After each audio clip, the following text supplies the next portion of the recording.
This meeting Uh, is being recorded. okay, we're all here, and let me introduce myself. I'm Lord Edric Longfellow. People have known me a long time. Actually, call me Edric because I mispronounced my name in my early days in the SCA. But the proper pronunciation is Edric Longfellow. I'm from the Kingdom of Atenveldt, which is Arizona, and I'm from the barony of Tariskathir, which is Tucson. Um, I've been in the SCA over 30 years now. My first events were in 89 or 90, thereabouts. So I've been playing for a very long time. Like I said, Benedict and I have known each other even longer than that. We kind of joined up in the SCA together. And I don't know, that's pretty much who I am. And let me get going here. So what I wanted to talk about is a little bit about a Renaissance art. I'm not going to go into a lot of art history or anything like that, but I do want to talk a little bit about styles a little bit. And there's a style that a lot of Renaissance art uses called, I'm mispronounced because I'm only seeing it spelled and not actually pronounced. It is chiaroscuro. And basically what that is if you look at most pieces of Renaissance art, there's a black or dark background, and there's this feeling that the figure or the figures in the painting are coming out of the darkness, and in fact you can't actually see some of the lines between the figure and the backgrounds. For instance, in this painting by Van Eyck, called Portrait of a Man from 1483, if you look at its coat, you can't really even see where the coat begins, the background ends. And what that does is it makes it so your eye kind of draws the line for you. And what's good about that is that if you put in too many details in a piece of painting, you cannot draw as fine a details as the person's eye can. And if you kind of lose that line a little bit, your mind draws that line for you, and it actually looks like it's more detailed than it really is. And that's kind of what these kind of dark backgrounds and what a lot of Renaissance paintings did. This particular painting is in the National Gallery in London, and my wife and I actually traveled to London in 2019, right before the pandemic, and we went to the National Gallery and we saw this painting. We originally went to London to see a special exhibit of Da Vinci's artwork and his journals and his writings and stuff like that. We bought the tickets well in advance, and we wanted to see the special exhibit, which was put on for the 500th anniversary of Leonardo da Vinci's death. Now, my wife does a wonderful presentation about Da Vinci, and she presented that at a collegium years ago. And I'm trying to convince her as best I can. She's listening to me a little bit here. I'm trying to convince her as best I can to actually do that presentation for you guys, because it's a great interactive thing. And I don't know, if I give her some encouragement, she might actually do it. I don't know. But anyway, that's this painting, and this painting is a very period piece. It's from the 1500s. And the next piece I want to look at is let's see if I can page. Yes, please, to your right. There we go. This next piece is by Rembrandt. It's slightly out of period. Rembrandt, cut off for a period, of course, the 1600s, and so this is 1659. He was kind of middle-aged a little bit, and this is one of his self-portraits. And I want to talk a little bit about indirect technique a little bit. There's indirect and there's direct technique. And of course, back, when they're doing period painting, they didn't call it indirect technique, they just called it technique. And basically what that is, it's layer upon layer of transparent and opaque paints that are layered on top of each other to give this sort of depth to a painting.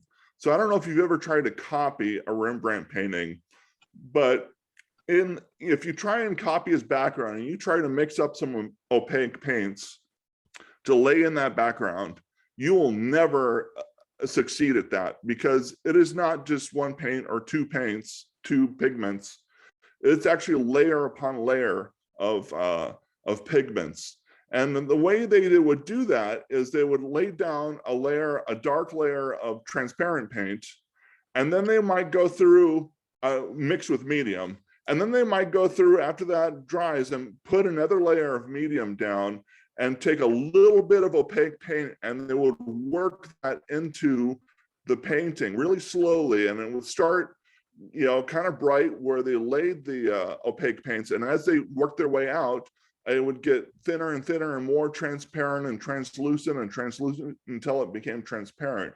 And you can actually see that in this painting, where in this background, it starts at the top, you can see the opaque paint, and it slowly works its way into the transparent paint and the transparent pigments and medium and stuff like that. And so when you see this, it is layer upon layer of painting. You will never be able to mix this up in one or two pigments. Your eye sees through it like a piece of glass. And when you see these paintings in person, there's a depth to them that you can't get anywhere else. And that's indirect technique. And so as they work toward the faces and the clothing and stuff like that, they will use these different layers, and it gives it kind of a sculptural look almost, especially when you see these paintings in person. Now, Rembrandt was a master because he used something that we call now islands of light. And if you look at this painting, his figure is in darkness, but his face is lit, almost like there's a spotlight on it. But if you look down at his hands, which are still kind of shadowy a little bit, that is also a little brighter. And he would use these brighter and darker islands of light to move your eye around the painting. And he was a master at that. And he was one of the few people that really took that to the extreme. Now, this painting obviously still uses the chiaroscuro technique, in that if you look at the back of his coat, it's hard to tell where that coat ends and begins, but in your brain, you're drawing that line better than he ever painted it or ever could paint it. So let's talk a little bit about Caravaggio a little bit. So I got a chance to see this painting in Rome at the Borghese Gallery, and it's a big painting. It's actually quite huge. And Caravaggio, if you know anything about him, he was kind of a scoundrel. He would get in fights, bar fights, trouble, and he actually got accused of murder at one point, and he was wanted by the authorities. And he painted this painting to sort of say, I offer you my head in repentance for this murder that I'm accused of. And the head is actually a self-portrait of himself being held by the figure of David. That the history of art is almost as exciting as the art. These stories, they're wonderful stories, and I love to read them and to hear about them. So let's look at one of my paintings. This one is called Self-Portrait with Cote Hardy, and I used some of these techniques. Now, this isn't a very good photo of this painting. I've tried to take many photos of this painting, and what you actually can't see is that in the darker part of the tunic, there is this layering technique of opaque paints on top of transparent paints on top of opaque paints that gives it that kind of depth. And when you see it in person, you see that, and it becomes very apparent that I borrowed that technique from the old masters. Now, I used a little bit of hand ground pigments in this because I wanted to play around with that. Not all the pigments are hand ground because I didn't have the reds and the cadmiums and all that kind of stuff. I basically ground some of the earth pigments and ultramarine blue and some other ones. And this painting was also one that I showed at Estrella. I did not enter into a competition. What I did is that they used to have something called an artist showcase, where the artists would show off their paintings and their works, and people would come and see them. This was the only painting that was in the showcase. There were no other paintings. There was a lot of embroidery. There was a lot of scroll work. There was a lot of, but painting, in my opinion, is very underrepresented in the SCA. There are some places I'm finding out that do have painters guilds and stuff like that, but in the Atenveldt, there is definitely not that type of thing. And I wish there were. I would love it if more people painted and there was because it's a very period thing to do, and I would love it if that became more popular. So that's self-portrait wearing coat hardy. One of the other things I wanted to point out this, and I'm going to ask you guys a question before I move on. What in this painting is not period, and what is the one thing that's glaringly not period in this painting? It's your glasses. Exactly, 100%.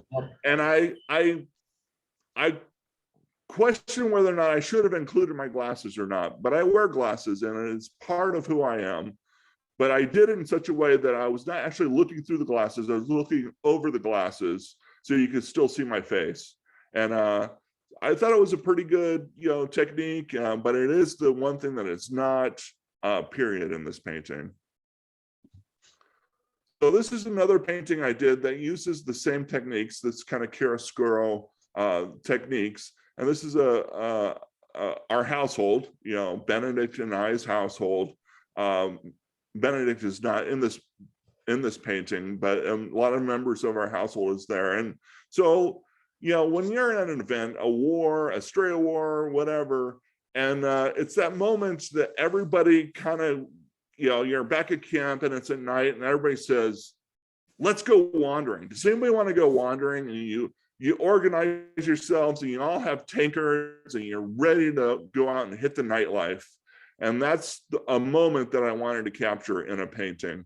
Now, Estrella, obviously, many have heard is now gone. There will be no more Estrellas. So it's more important than ever that I feel like I should document this stuff. It's something that we all hold dear, but it's also something that 100 years from now, 150 years from now, people are going to look back and they're going to say, what were these people doing? What were they thinking? It captures a moment that people will be reliving after we're all long dead. And to me, that is part of what makes painting interesting, because when I go to a museum, I love to see these old paintings, and I think often, who were these people? What were their names? What did they do for a living? Who was their kids? Who were their friends? I think that all the time when I go to a gallery, and I hope that one day at least one person will look at these paintings and think the same thing and understand that each one of these people had a personality and they were all individuals. And as a group, we are such a wonderful group, House Tag Stern. So not every painting that inspired me is period. This is a painting by Jean-Léon Gérôme called The Dance of Alma, and it comes from 1863.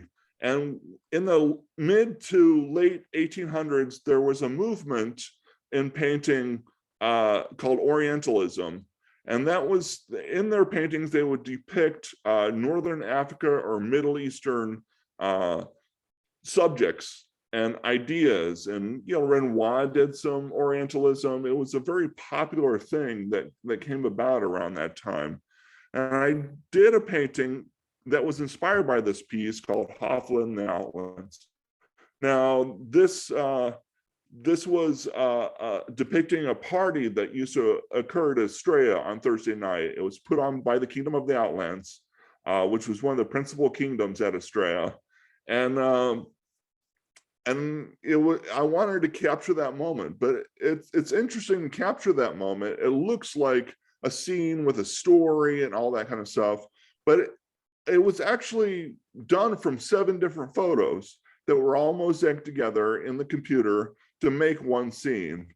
You know, the dancer was one photo, the fire was one photo, the gentleman to the right with the turban was one photo, the tents were one photo, and so on and so forth.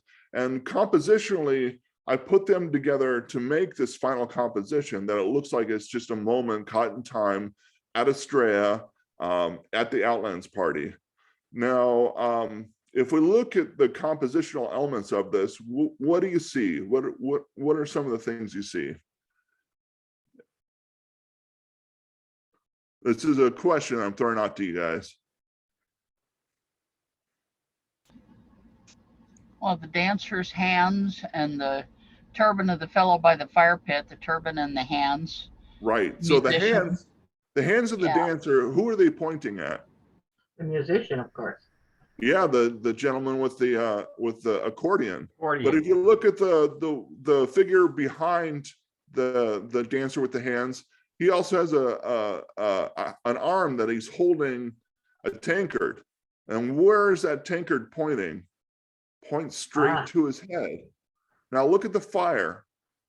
The fire is pointing straight to his boot. So really everything is pointing to this gentleman with the accordion. And compositionally, that is what I wanted people to see first.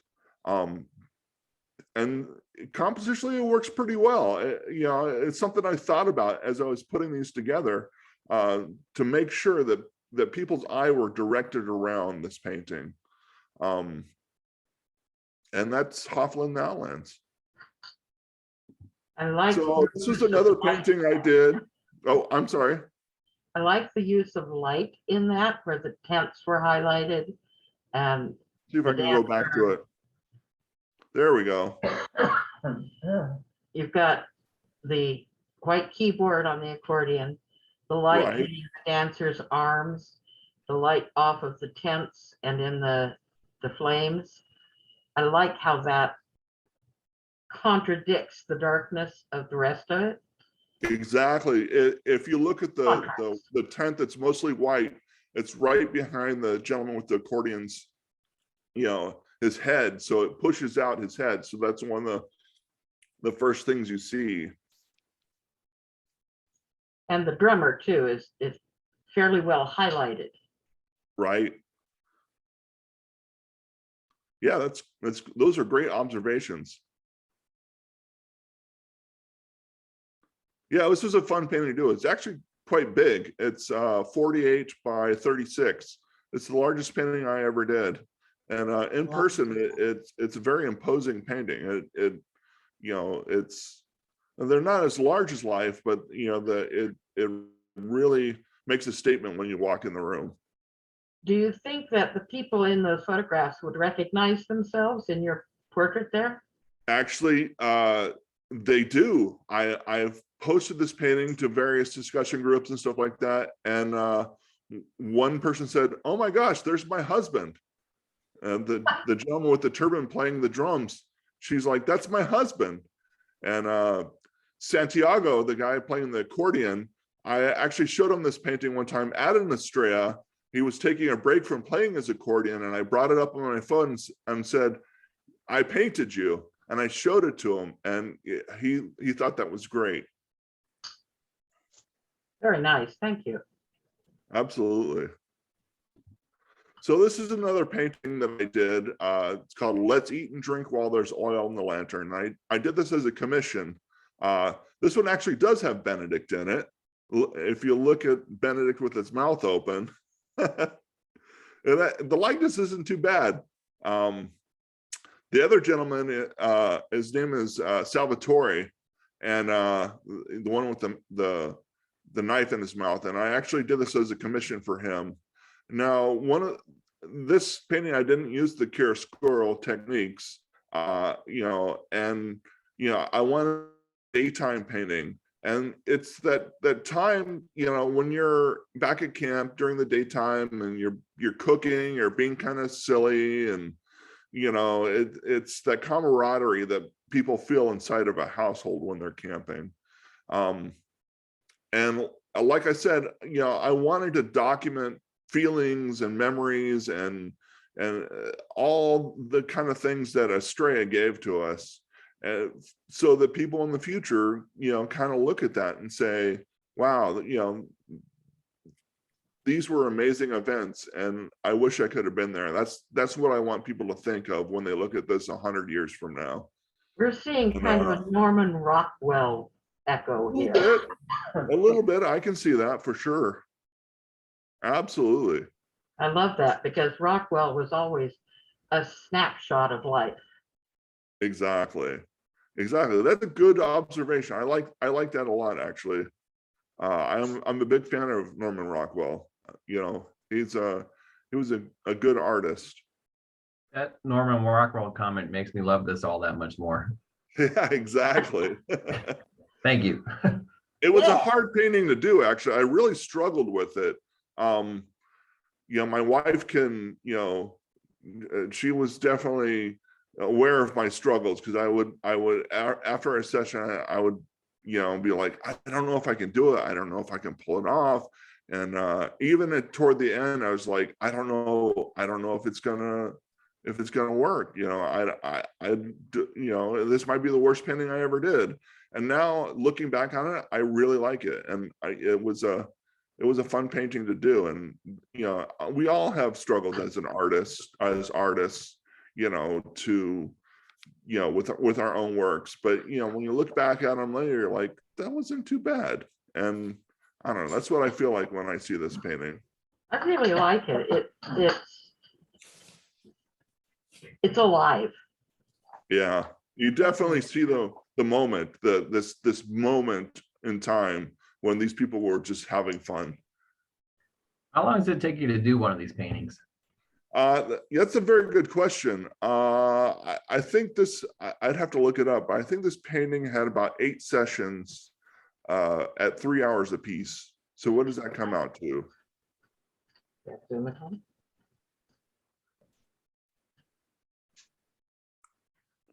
So is that 8, 16, 24? 24 hours. 24 hours of work? Yeah. That's amazing. Yeah. Yeah. So It would take me a lifetime.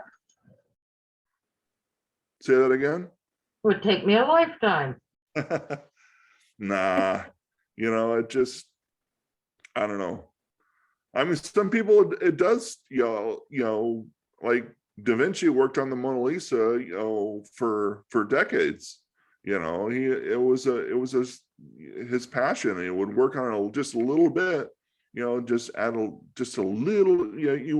He would see it, but nobody else would see the pigment that he added. He worked a long time on that painting. So let me talk about my non-SCA paintings a little bit.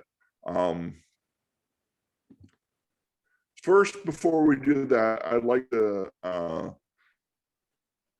talk about Renoir a little bit, and the Impressionists. So the Impressionists, there are a couple things that come out of the Impressionists. One is, before the Impressionists, there weren't a lot of landscapes being done in paintings. There was a little bit of here, a lot of, like maybe a scene of inside a castle looking out, on the grounds or whatever, but the perspective wasn't very good. And does anybody know why landscapes became so popular with the Impressionists? Has anybody heard about that or thought about that? There's actually a very specific reason for that. We are clueless here. So one of the things that got invented in the mid to late 1800s is the metal tube for pigments, for paints. And it made paints portable, so you could actually take them out into the field and outside, and it made painting portable, where before that painting was not portable. You had to grind your paints and and all this kind of stuff, and they were maybe held in jars, or it was not a portable thing. And it was the invention of the metal tube that allowed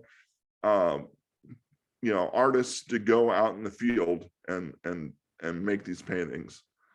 And the other thing that I'd point out is, you ever wonder why Renaissance paintings are so brown and so they're not very bright, and why the Impressionist paintings are so bright and so colorful? Well, it was either dark in the castles or they had better paint. Actually, there's another reason.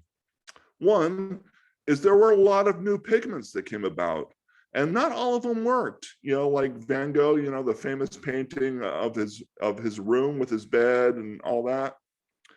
If you look at the background of that painting, it's blue, but when he first painted it, it was purple, and that contrast between the purples and the yellows was important. That it was important, but the paint that he used was not color fast, and it faded. Actually, in his lifetime, it had faded to a blue. The reds in it had faded, but the Impressionists are interesting, for those reasons. And there's an evolution in paint, and those early period paintings with the chiaroscuro and all that kind of stuff, there's a reason why they're browns and not very bright. They use a lot of earth pigments, a lot of literally pigments from the earth, and they were dirt almost.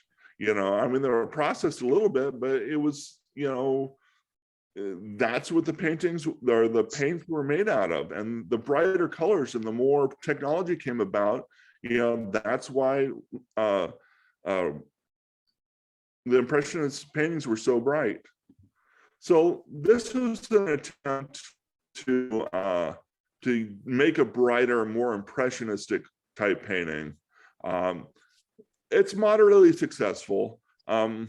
But that's my daughter in the painting, and she's holding two pumpkins, and that's a pumpkin patch here in Tucson.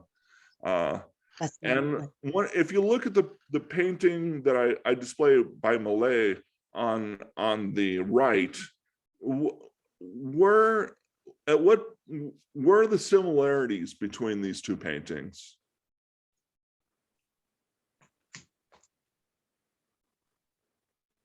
In the way the perspective is.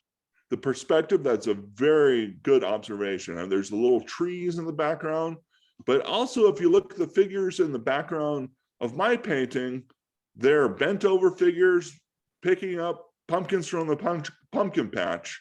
And the Millet's, the Gleaners, they're picking up, a straw on the ground, and that was a direct influence on that. Those little figures was this painting called The Gleaners from 1857. I really wish my mother was still alive to be able to view this. She was a painter, which is... Was she? Yes. My mother and both my mother and my aunt were, and they would love this. I'm sitting here looking at this, thinking how much my mother would really have liked this. Wow. So that's great. Unfortunately, I don't see the world the rest of the way that people do, and my tendencies with perspective and lighting tend to get very strange. Gotcha. So, but they're gorgeous, and the daughter of painters, it's like, oh wow. Yeah, that's great. So, thank you. Absolutely. I'm glad to share. I've never really done a presentation about my art like this before, and it's nerve-wracking, but it's also a lot of fun to show off, and I enjoy it when somebody gets a chance to enjoy what I've done. As Lady Amber was saying, it made me think that the paintings reflect the perspective, the personality of the painter to a degree as well. Right.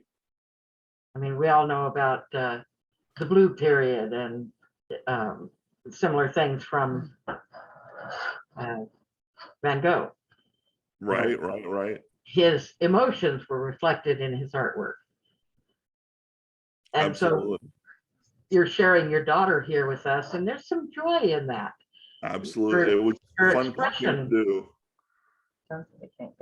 You know, the expression you've given her is joyful, but it lets me feel the joy from the painter as well. Absolutely. Absolutely. And I hope when she looks back on this painting, she gets to see how I saw her. I don't know. I don't know if that makes any sense. Oh, yeah. That's so sweet. So not every painting is a painting. This is a sketch of my wife when she and I first met. I did it in my journal, and Oh, you know, this is the person I fell in love with, you know, and it's a so very sweet. special drawing to me.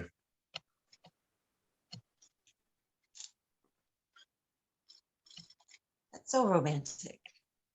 Aw. She's listening to me. And we're listening to her too. I think that's wonderful. Yeah. She's a very pretty lady. There is a painting of my wife right there. This is Maria in the at the University of Arizona in the afternoon. There's a lot of Now, joy in that one too. let What me did see. you say? Maria There's a lot said, of joy in that one too. Let's see if I can, where is, can you guys see the painting on the right, the Vermeer painting, or is that covered up? Yes. No, I can see the painting. Okay, right now that's covered up by everybody's videos to me, but if you guys can see it, I'll talk about it. So if you look at the painting on the right by Vermeer, and you look at the painting that I did of my wife here, what is the similarity there? Because they're not very similar paintings at all, but there's something very important in these two paintings that that when I saw this Vermeer painting that I wanted to capture in this painting of my wife. Is I it the was- light and the shadow? It is the Oh, transparency in the bonnet. If you look at the light shining through that bonnet, the hat that my wife is wearing is translucent. And so the sun shining through that hat, I wanted to capture that light and make it look like she was wearing a hat that was translucent, that you could see the sun coming through that. There are some other things that I can point about this painting too. One is normally my paintings use warm shadows and cool lights, and mostly because they're indoor. But this painting is in bright sunlight, and the light shining on her arm and her shoulder, they're yellow lights. They're late afternoon as the sun's coming down, that warm light is coming down. And if you look, you know, at her arm and her legs and all that, there's a little bit of blue in that. There's a little bit of blue pigment in there that cools that all off. And it was something I wanted to do, but it was difficult because I was not used to working that way.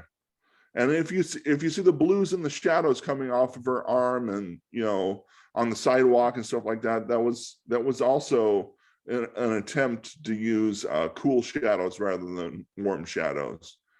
The other thing that influenced this painting is the Van Gogh had a lot to do with this painting, and that's all the plants in the background that I really wanted to use this thick, chunky paint, you know, very expressionistic kind of paint that he used. And whether it was successful or not, I don't know, but there was some influence there for sure. All right, let's move on to the next one. Uh-oh. What happened? Are you guys still there? Yeah, I'm here. I'm here. Something just happened there. I just got an error. Sign into your account to use Zoom apps. Oh. Well, that's curious. Ah, You're there still we with go. us. Can you see the? Oh, that's The master. This is not my painting. Oh, that's cool. This is a painting by Vladimir Dimitrov. He was also known as the master. So my wife was born in Bulgaria, and in Bulgaria, there's a very famous area in Bulgaria where they have apples. Do you remember in there? Anyway, it's very famous for its apples, and this painter did a series of paintings in this area of Bulgaria of young women picking apples, basically, and I was influenced by that, but there was more to it than just that. So this is my painting that was influenced by that. And obviously, it doesn't have the bright greens and stuff like that, but this is a very important painting, because my wife found this old photograph, probably 60 years old, maybe even older, of her grandmother, and which is her grandmother with her namesake. Her grandmother was named Maria as well. And she was sitting on a bed of apples. She was holding apples, and she wanted to see that in color. So I did, and it's a relatively big painting. This painting of her sitting on these bed of apples, and they look more like peaches than apples. I don't know. That's my own judgment, but it brought that photograph to life, and it was an important document of the fact that it wasn't just Bulgaria, but it was communist Bulgaria, which was, important to me to portray.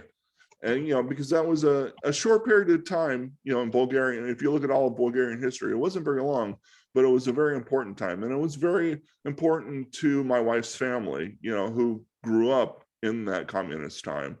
And, 100 years from now, 150 years from now, they'll be reading about Bulgarian history. But they'll always look back at this painting and say, wow, that's what it was brought to life. And so this is a very important important painting to me. I think it's lovely.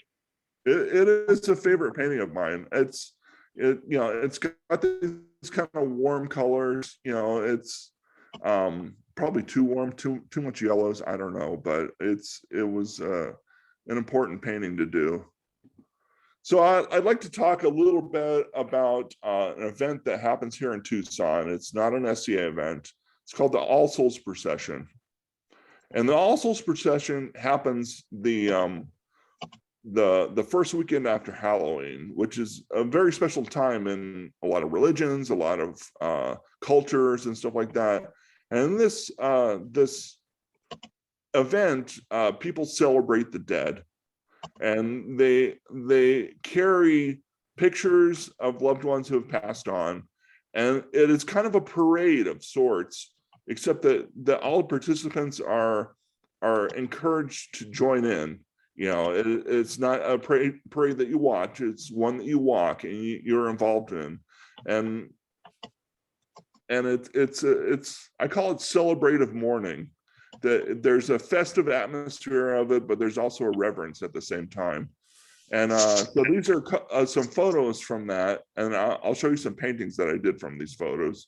I missed that parade so much. Wow. This is people dress up in costume when they walk the procession, and they also paint their faces, and it borrows a lot from the Dia de los Muertos traditions of Mexico, where people will paint their faces and white with black eyes and the kind of sugar skull look that a lot of the Mexican art has. And there's a lot of Mexican folk art that depicts all this. And these are not the only thing that people dress up. I mean, there's people on stilts. There's all sorts of almost a carnival-like atmosphere to it. But like I said, mixed Mardi Gras with Muertos. Yeah, exactly. Muertos, and you've got the day of this parade. It's really a lot of fun. I'm from Tucson. Great. Yeah. It's been going on for like 30 years now. Yeah. It's not an old tradition, but it is an important tradition. Mm-hmm. So here you see people actually in the procession walking, and you can see all the signs and pictures and and stuff like that. You see people with their painted faces. And a lot of people come to this thing. If you look at this photograph, there's 150,000 people that come to this thing. And people, it's not just people from Tucson, people come from all over the world, all over the United States, just to walk in this procession. And at the end, they have a ritual where they collect mementos and prayers and pictures of loved ones who have passed, and they put them in a collection sphere called the urn, and they burn it at the end of the night to send all these souls, if you will, to the heavens. Wow. So I wanted to document this, and it started out with this painting on the left called Mirror, and that is one of my wife putting on makeup. And like I said, there's all sorts of folk art around the procession, but I had never seen a fine art piece where somebody was putting on the Dia de los Muertos makeup on their face. And when I saw that photograph, or when I took that photograph, I said, I've got to turn that into a painting. That has got to be a painting. That has got to document this event. And it became the first in a series of paintings I did. The following year, I did one of myself looking in a mirror. It's called Selfie because I'm actually taking a photo, but it's kind of funny because I'm not actually taking a photo. I'm doing a painting of myself, which is kind of a weird twisted logic or whatever. But it is me with the face paint on, and these two are about a year apart. I've also played with some expressionist style paintings using impasto techniques, which is this kind of thick, chunky paint. And these are Untitled Studies. They're not very big, but the idea was to do something loose and not this tight, Renaissance style paintings. It was to be loose and free and crazy and expressive and dangerous, if you will, and they're small studies, so I could make mistakes, and it was okay. They're not a masterpiece, and so that's where these two paintings came about. Those are lovely. If you look through our chat periodically, Alan's made some comments that we should have caught. He shared a link for Donna Katrina, I believe that's what it says. And That'd be Donna, again, Alan? Donna Katrina. Donna Katrina was a common figure used by Jose Guadalupe Posada, who's the artist who really owns Dia de los Muertos. You can hardly talk about artwork of Day of the Dead without talking about Posada and Donna Katrina. Wow, I would like to look that up, actually, because I've been inspired by this. I would like to find other, especially fine artists that have done this type of work. I will save the chat in a recorded link, and I'll put it in the comments under this event. So Okay. after, it'd probably take me overnight to get that done and posted, but then tomorrow you'll be able to go and pull up the links, and you'll see that link that Alan posted for it, so you could look it up. That would be great. I would love that. For sure, I would love that. I can't wait to see it. So talking a little bit about the painting on the left with the gentleman on stilts. So when I told you about how they collect the prayers and the pictures and the little the things that people write about their loved ones who have passed on. That was that thing that he's carrying, I don't know what you would call that, the bucket, or I don't know what the right word for that. That's what that is. What's that? Would it be a reliquary? I don't know. That's a good question. But anyway, that's what they collect those in, and at the end they pour those into the urn.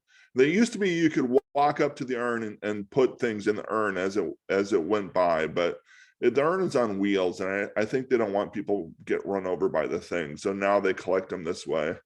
It used to be more, in some ways, more meaningful to put it in there and yourself, but they don't let you do that anymore. So this is another painting I did about this event. And when people are marching the procession, a lot of times there's different groups. You know, you'll have Christian groups or sometimes mariachi groups, or maybe a high school or something like that. And there's a particular group of women who are flamenco dancers, and they march and they move their skirts around as they march. And in this painting, you can see all the people on the sidelines, looking on at the dancers as they walk by. And it's called Skirts on Fire because you can't focus on their skirts. They're just there's so much movement going on. But you can see here, they all have their painted faces in that kind of sugar skull kind of makeup. And this was a fun painting to do. And this is another one that I really struggled with. It's a little looser than what I usually do, but I had a hard time with it when I first did it, but now I look on it and I have fond feelings about this painting.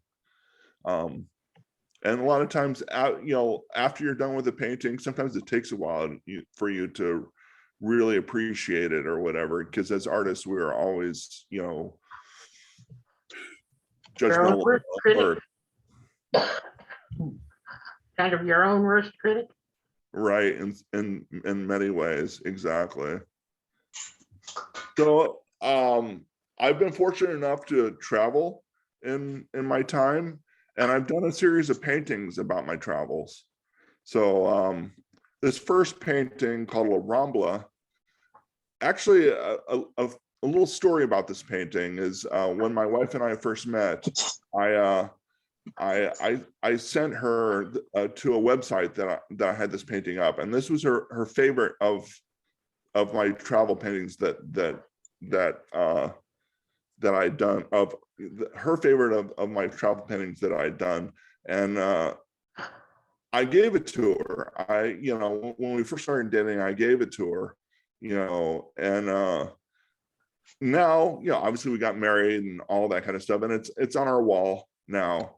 But it was a very special painting because of that, and this painting's of Barcelona, and there's a very famous street there called La Rambla that it's a sidewalk, if you will, but it's the roads are on either side of this large sidewalk, and there's all these vendors and people all walking up and down the street.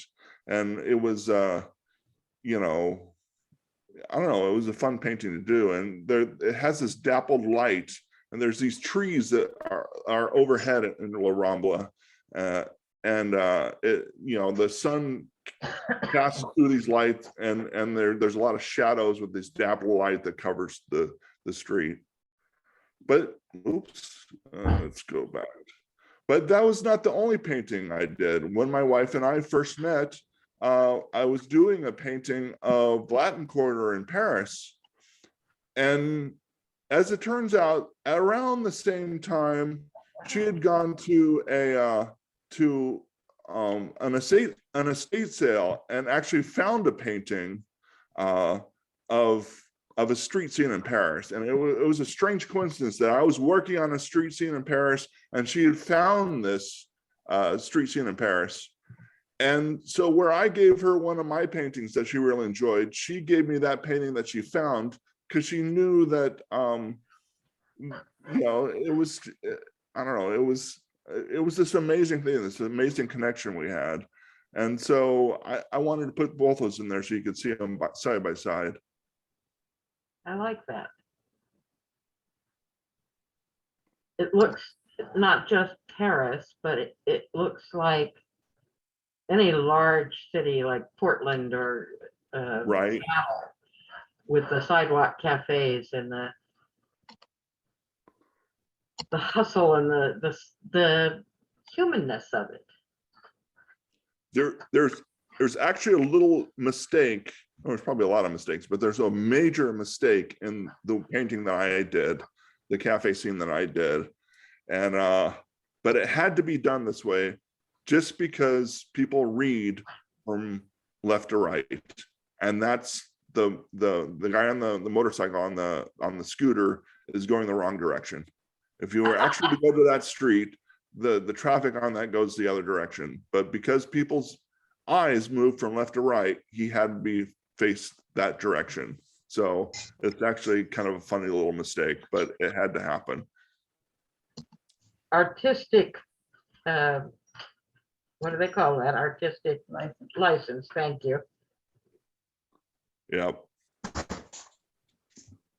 So not every road in Europe is a road. So where do you think this painting, what do you think it depicts here? Well, the first thing that comes to mind is Venice. You would think Denmark. so, but look at the name of the painting. That is not Italian. I'd say Amsterdam. That Amsterdam. is Amsterdam. Netherlands.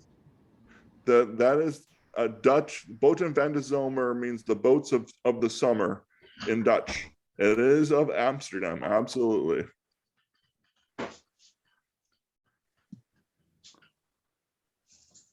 I think Amsterdam has almost as many canals as Venice, Yeah, almost but exactly. it's not sinking.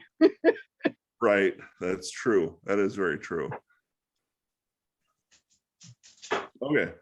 So this is the last of my street scenes that I wanted to show you guys. And this was actually painted after my wife and I went to London. And it is the street scene in Soho, in the Soho district of London. There's a French cafe there called, and I'm going to mispronounce it because I can't pronounce anything, called Maison Bertau, or I don't know how to pronounce it. But you know, it's the same kind of street scene, people sitting out in a cafe and you know, people wandering the streets. And it's interesting, we talk about composition and layout. You know, I do a lot of work in the computer before I do a painting. I work out all my compositions in the computer. And if you were to look at the original photo of this gentleman in the foreground with the bald gentleman, he was actually sitting at the back table and I moved him forward. But it had to happen. It's just the way the scene had to be. So this Before is, you go too far, Alan's been commenting, and in your previous slide where you're talking about going the wrong direction, he said in the movie series Lord of the Ring, Frodo and Samwise always moved from left to right. I didn't know that. And then forward again to where you were, he said it looks like Van Gogh.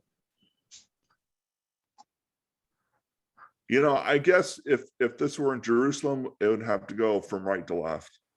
I don't know, just saying. But back to where you So- were, he said it looked Right, like Van Gogh. exactly.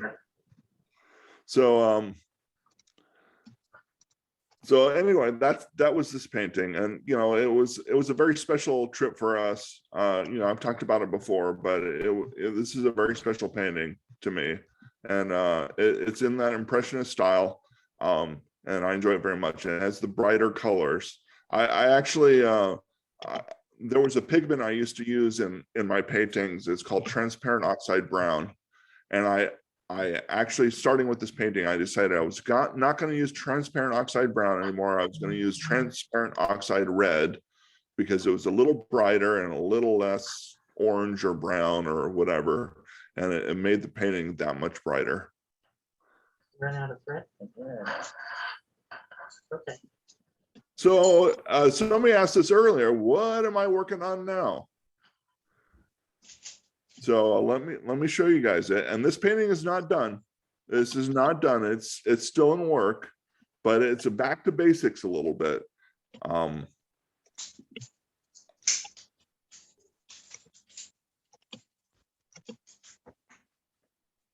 So this is uses that same chiaroscuro kind of style, that older style that I did for a long time. And like I said, it's still in work. It's almost done, but it is back to Estrella again, sitting around the fire, you know, where people are telling stories and there's that camaraderie, and this is what's in work.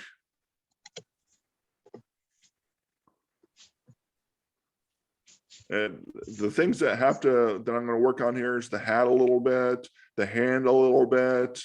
The feather probably needs to be a little brighter.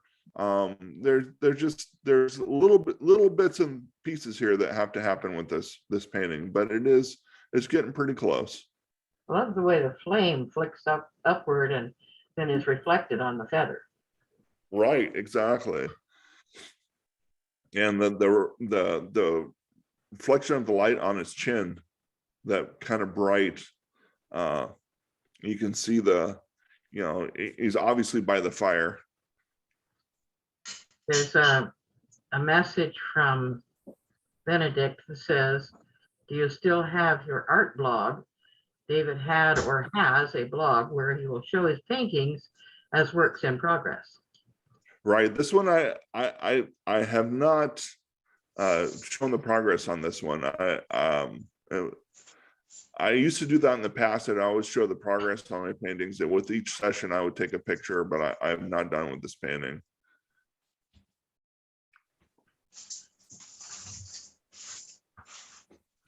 So anyway, that's what I'm working on now, and I'll let you guys know when it's done. What So inspires you to paint things, David? what inspires me? Again, part of it is wanting to document things, feelings, ideas, people. Part of it also is just, I don't know, it's experiences, I mean, my paintings are not abstract. They're not, fantastical. There are things that actually happen to me. And like my period paintings are not painted as period paintings. They're painted as a document of Estrella. I'm not trying to mimic anything. I want to document the event the way it was. So those are my inspirations. Obviously travel and family and all that is all important. These are I want people to look back on, and I am under no illusion that these paintings are going to end up anywhere. They're going to end up in the family, after I'm gone. There might be a family heirloom or something like that, but I have no, ambitions or whatever that I mean, they could even end up at Goodwill. I don't know. But, somebody will enjoy them, and they will exist on somebody's wall, and somebody is going to enjoy these events as I enjoyed them. And that's my inspiration. That's the reason why I paint. So if this is what I'm working on now, then the question is, what's coming up in the future? So to talk about that, I would like to talk about these three paintings. It's actually a triptych by Paolo Uccello. He was a Florentine painter around the same time as Da Vinci and Botticelli and Michelangelo and all that kind of stuff. And he did this series of paintings about a battle. So Florence was a city-state, and it used to do battles with other city-states. Obviously Italy and all that kind of stuff. I mean, there weren't countries at the time. They were just, a city would attack its neighboring city. And this was a particular battle that occurred there that they won. And he documented that. And he did that with this triptych. And the three paintings are split up now. Originally they were done side by side. And now they exist in the Louvre, the National Gallery, and the Uffizi. And my wife and I, when we were in London, went to the National Gallery and we saw one of them. I think it's the topmost one, the one that the top left one is the one that we saw. And these were very inspiring. These are some of my favorite period paintings, from 1460. So how is this inspiring me a little bit? Well, battle. There are scenes of battle. And I have never documented a battle before. Estrella, okay, it's about drinking, it's about wandering, it's about sitting by the fire. It's all that, but it's also about battle. And I have never done a painting about the battles before. And that's what those paintings are inspiring. And so that is one of the things that I would love to do. and it's on the back burner. It's in the back of my head, and it will come forward one day, and I will do a painting about them. What else is there? Well, what do people think of when they see this painting? Oh, Sunday afternoon. Well, Just I like don't it see says. I don't see people looking at a lake scene or whatever. I see people on the side of the battlefield. There are as many stories that happen on the outskirts of the battlefield of people Oh. watching battles as there is on the battlefield. And that is something that I also want to document. That's what I think of when I see that painting. So that's something that's also in the back burner, in the back of my head, that's waiting to be painted. And one with the cart full of armor has all sorts of emotions that could be painted into that. Exactly. So that's the end of my slides. This is the end. But before I say the end, I'd like to say, what are you guys working on? Ah. Well, let's see. So I'm going to stop presenting here. And I'm going to let you guys share. Turn your microphones on and go for it, folks.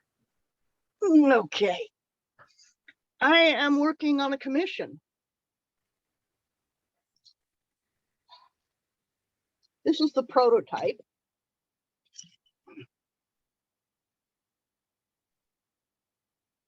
Getting it, hold on, let me get it all untangled here.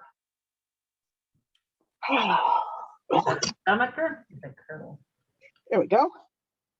Nice, That's the bodice. nice. That Very- is all hand sewn. Wow. That's a lot of work for a prototype. Well, I have to prove to my son that I can do this because we've got $600 of silk that I'm going to be working with. Oh, Oh. wow. Yeah. Whoa. The young lady that I'm doing this for is my son doesn't do FCA, he does Renaissance fairs. And his girlfriend got invited to join the guild that does the royal court at 3 of the Renaissance fairs. Oh, wow. And I'm building her dress for her. That's pretty exciting. It is. I'm teaching her to sew on top of it. Oh, well, then wow. the hand stitching makes perfect sense. Yeah. She built her underdress, her corset, her partlet, and I've got her working. She's hand stitching. Instead of grommeting fabric, I use the strips like that. And then I do that. Makes them look period, but last much longer. Yes. Very And nice. it doesn't tear the fabric apart if something happens. Wow. These Wow. are built to last. That's a lot of work. Yeah. I'm going to stop the recording now so that David's class is kind of compact and we will continue.